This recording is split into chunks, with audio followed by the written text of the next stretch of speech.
कि अगर इसने आज मैन ऑफ द मैच लिया तो कल मैं लूँगा। और इसने बिल्कुल राइटली ही सेड कि लाहौर कलंदर्स का बहुत किरदार है। ऑब्वियसली आके भाई और राना साहब जो राना ब्रदर्स हैं उन सब ने मिलकर पाकिस्तान को, ये दो शाहीन भी लाहौर कलंदर से हैं और हारिस रऊफ तो प्योरली उनका प्रोडक्ट है ना, कि वो ढूंढा ही उन्होंने from where he wasn't even playing professional cricket, और वो इसको लेकर आए, इसको ऑस्ट्रेलिया भेजा, इसके साथ काम किया आके भाई ने, and now is doing wonders for Pakistan. तो इसका उनको भी बहुत क्रेडिट जाता है। और फिर आगे पाकिस्तान क्रिकेट ने इस पर ट्रस्ट शो किया। पिछले कुछ अरसे में हमने इनके इकॉनमी रेट के मुतालिक बातें सुनी, हमने भी किया उसको क्रिटिसाइज कि यार ये बहुत ऑफलाइन जा रहे हैं, लेकिन उसके पीछे एक वजह थी कि वो टेस्ट मैच के साथ टीम के जाते थे तो वो वाली लेंथ पे बॉलिंग करते थे, हालांकि मैच नहीं खेलते थे, प्रैक्टिस में वो चीज़ करते थे। और जब सडनली 3-4 दिन बाद T20 आता था तो एडजस्टमेंट में he was left somewhere in the centre, ना वो इधर के थे ना इधर के। तो ये अच्छा हुआ कि इससे पहले नेशनल T20 खेला और साथ में थोड़ा काम भी हुआ नजर आ रहा है, क्योंकि बड़ी परफेक्ट लाइन पे बॉलिंग कर रहा है, फॉर्म में आ गए एग्जैक्टली। और उनको लाइन एंड लेंथ जो है ना वो समझ आ गए हैं यूएई की विकेट्स की। बिल्कुल। बहरहाल बाबर आजम आज जिस तरह से आउट हुए हैं वो बिल्कुल मुझे जिस तरह से केएल राहुल आउट हुए थे उस तरह की मुझे ना क्या कह सकते हैं, बोल्ड हुए हैं वो भी, लेकिन ऑब्वियसली शाहीन का बॉल बहुत तेज इन स्विंग हुआ था, बाबर वाला बॉल स्लोअर वन था, वो उतना बॉल बाउंस नहीं हुआ जितना बाबर ने एक्सपेक्ट किया। अगर आप पीछे से वो डिसमिसल देखें तो बाबर का बैट ऊपर से गुजरा है और बॉल उसके नीचे से स्टंप्स में लगी है।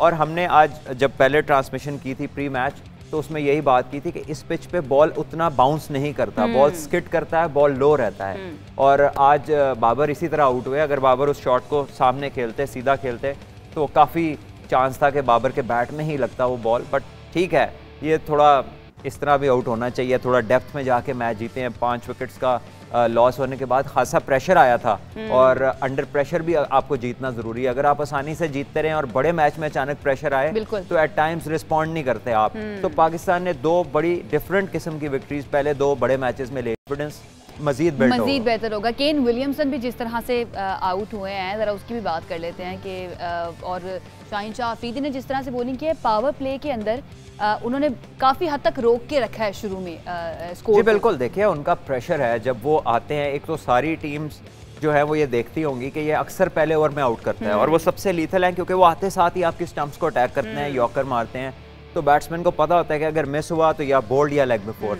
तो जब आप थोड़ा सा केयरफुल होते हैं तो आप फिर रन्स की तरफ नहीं जाते, आप अपनी बचत करने जाते हैं। This is what he brings with him कि ऑटोमेटिकली सामने वाला जो है ना वो पहले 2-3 ओवर डिफेंसिव पे चला जाता है। उससे 2 चीजें होती हैं, एक तो वो ओवर गुजरते हैं पावर प्ले के, पाकिस्तान को उसका फायदा होता है, और अगर विकेट मिल जाए तो वैसे ही वो टीम थोड़ी रिकवरी मोड में जाती है।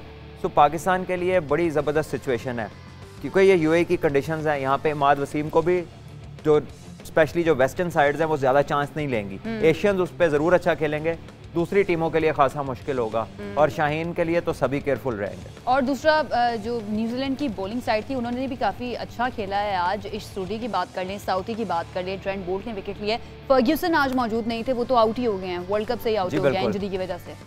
आई थिंक के फर्गसन का नुकसान हुआ है, डेफिनेटली वो इस प्लेइंग 11 का हिस्सा होते और इस पिच पे वो बहुत मुश्किलात पैदा कर सकते थे because like Haris and Shaheen वो भी 140 प्लस ही नहीं 150 प्लस भी बॉल करते हैं, वो बहुत तेज़ हैं और उनकी जगह जिसने आना था एडम मिल ने वो भी 150 के करीब बॉलिंग करते हैं।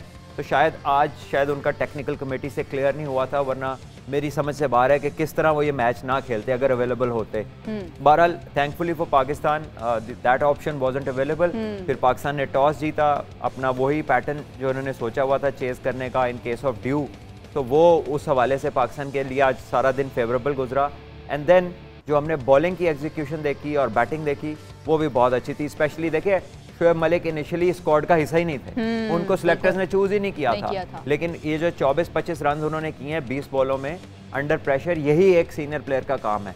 के साथ आसिफ अली रिस्क ले रहे थे और ये जो शॉट आप अपनी स्क्रीन पे देख रहे हैं इस वक्त, ये उन्होंने तब मारा है जब 3 ओवर्स में कुछ अराउंड 25 से ऊपर रन चाहिए थे और यहाँ पर उन्होंने 15 रन करके मैच बहुत इजी कर दिया था। नहीं, बड़ा हौसला दिया है उन्होंने उनके होने से, और हम यही कह रहे थे कि जब तक शोएब मलिक खड़े हुए हैं ना तब तक हमें ज़रा हौसला रहेगा क्योंकि इनके ऊपर रिलाई किया जा सकता है। अगर ये दरमियान में खेलने के लिए आते हैं तो बड़ा ज़बरदस्त ही खेले हैं और डेफिनेटली उनको क्रेडिट देना चाहिए, आसिफ को भी क्रेडिट देना चाहिए। अब लेट्स सी कि जो बॉल उनको लगी है उनको क्लियरेंस मिलती है आगे खेलने की। आई होप के कॉन्कशन का मसला नहीं होगा क्योंकि अगर वो होता है तो शायद उसका प्रोटोकॉल है मे बी 10 डेज का है शायद या 7 डेज का है, unless he can play a next game.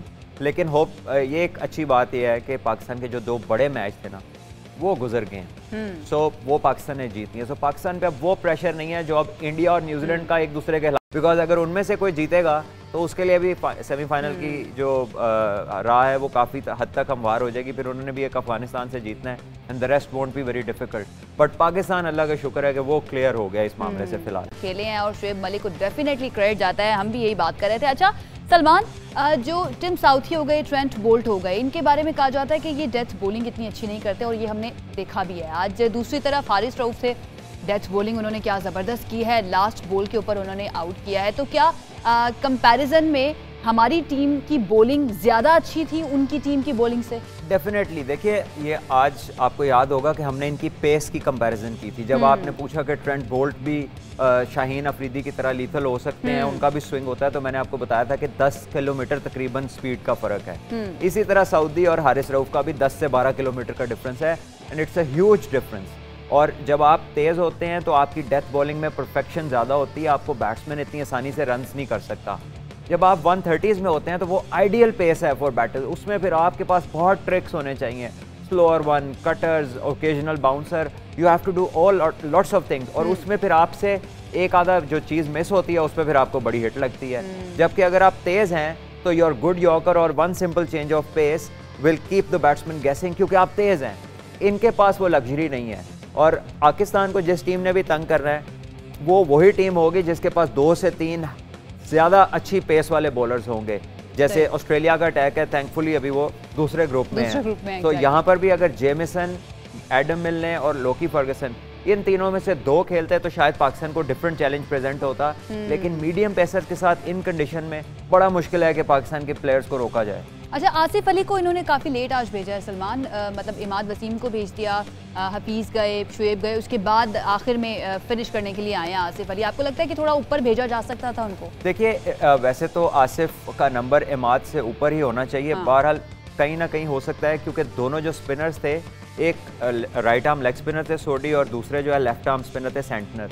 तो ये दोनों स्पिन बॉलिंग टाइप्स ऐसी हैं कि इसके खिलाफ आप बेहतर समझते हैं कि एक लेफ्ट हैंडर जाए क्योंकि वो इन्हें विद द स्पिन बड़ी हिट मार सकता है। वैसा हुआ नहीं, वो आउट हो गए और उसके बाद आसिफ अली आए और he did his job along with Shoaib Malik. एक बड़ी बेहतरीन पार्टनरशिप, एक बहुत एक्सपीरियंस प्लेयर और एक ऐसा प्लेयर जो बड़ी हिटें मारने की कैपेबिलिटी रखता है।